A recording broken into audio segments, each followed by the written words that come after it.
F-15EX ialah salah satu simbol kegagalan MEF 2010-2024, di mana pada MEF etapa terakhir, Indonesia gagal mendatangkan pesawat pancar gas yang mengadopsi engine produksi GE Aviation tersebut.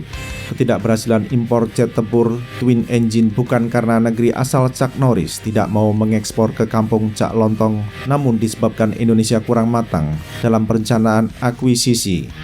Sejak awal diskursus pengadaan F-15EX tidak diikuti oleh kesiapan pendanaan program.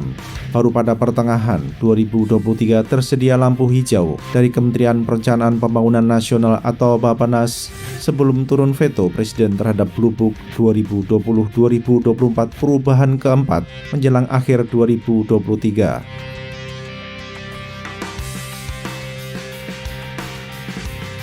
Dengan akan berpindahnya Menteri Pertahanan Prabowo Subianto dari Medan Merdeka Barat ke Medan Merdeka Utara pada 20 Oktober 2024, diduga kuat rencana pembelian pesawat tempur warisan McDonnell Douglas tersebut akan berlanjut.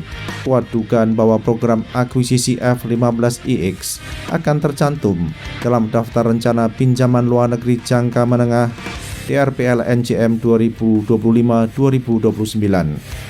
Apalagi isu tersebut bukan semata urusan perniagaan antara pemerintah Indonesia dan Boeing, tetapi pula ihwal hubungan antara penguasa di Jakarta dan di Washington. Penting untuk diingat bahwa ekspor-impor mesin perang selalu diwarnai oleh aspek diplomasi hubungan dua negara dan bukan urusan perniagaan belaka.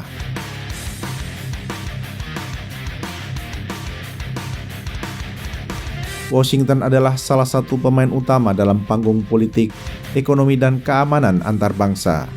Kedudukan Amerika Serikat sebagai salah satu anggota tetap Dewan Keamanan PBB mengukuhkan hal demikian.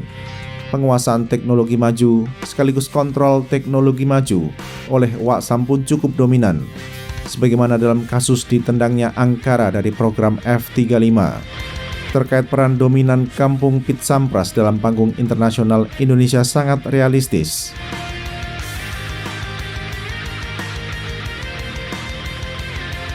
Mengimpor senjata utama dari Washington ialah salah satu strategi Jakarta untuk menjaga kepentingan nasionalnya.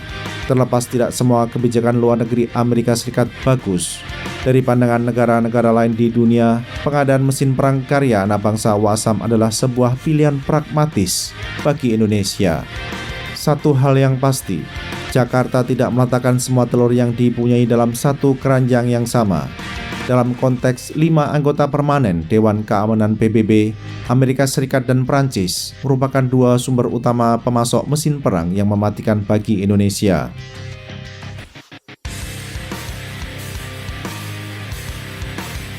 Terkait rencana akuisisi F-15EX oleh Indonesia, tantangan utama kini berada di Jakarta, sebab Gedung Putih dan Capitol Hill sudah memberikan lampu hijau agar Indonesia dapat menjadi anggota klub operator pesawat pancar gas tersebut. Mengingat bahwa F-15EX ialah senjata yang hanya boleh dijual ke negara lain lewat skema FMS, izin dari dua cabang kekuasaan itu bersifat mutlak. Sedangkan Boeing hanya dapat berperan pasif sebab pabrik pesawat terbang akan menerima pesanan F-15EX untuk Jakarta lewat Pentagon. Boleh jadi nantinya pesanan F-15EX yang akan diekspor ke Indonesia akan diproduksi dalam lot yang sama dengan F-15EX untuk USAF.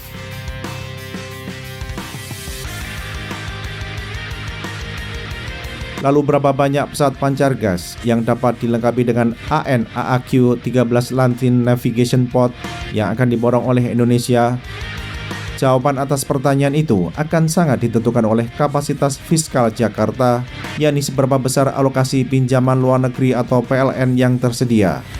Jatah PLN untuk Kementerian Pertahanan pada 2025-2029 akan menentukan jumlah F-15EX yang dapat dibawa pulang ke Indonesia. Persoalan kuota PLN tersebut bersifat krusial, sebab pengadaan jet tempur yang mengadopsi peralatan elektronika karya anak bangsa Inggris akan menguras anggaran yang cukup besar.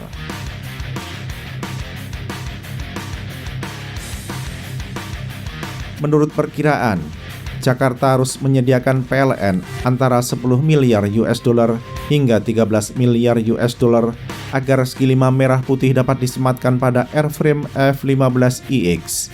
Diperkirakan Indonesia akan mengimpor antara 24 sampai 36 unit pesawat tempur yang mempunyai Wizo sebagai backseater.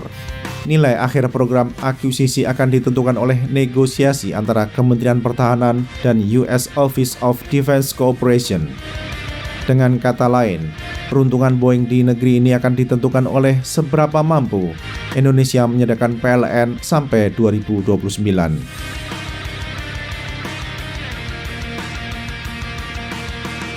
Administrasi Presiden Joko Widodo sudah merancang besaran alokasi untuk Kementerian Pertahanan sebesar 30 miliar US dollar untuk jangka waktu 2025-2034. Kalau nilai tersebut dibagi dalam dua rentang masa, yakni 2025-2029 dan 2030-2034, maka pada setiap kurun besaran PLN ialah 15 miliar US dollar.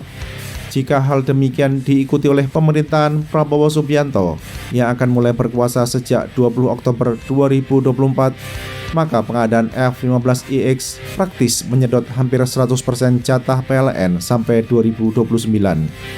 Dengan kata lain, Kementerian Pertahanan akan melakukan puasa belanja mesin perang bagi TNI Angkatan Darat dan TNI Angkatan Laut hingga dekade ini berakhir.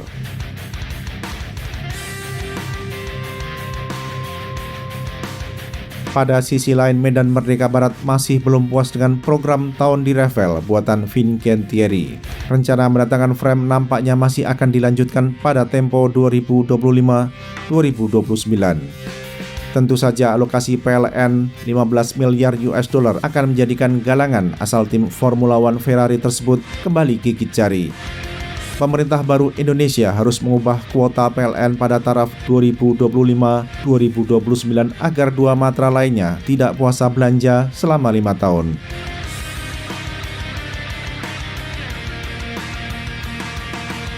Jatah PLN pada periode tersebut harus dinaikkan minimal menjadi 25 miliar US dollar agar matra darat dan laut tidak berpuasa.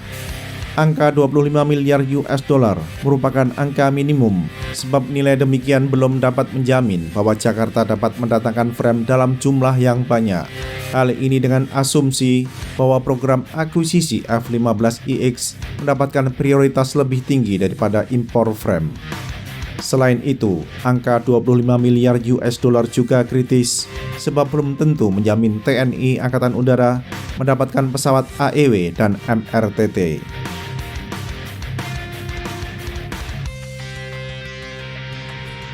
Apabila pemerintahan baru di Jakarta ingin memenuhi janji kepada Washington mengenai F-15IX tanpa mengorbankan belanja dua matra TNI lainnya, jatah PLN yang telah dirancang oleh administrasi Presiden Joko Widodo harus diubah alias dinaikkan.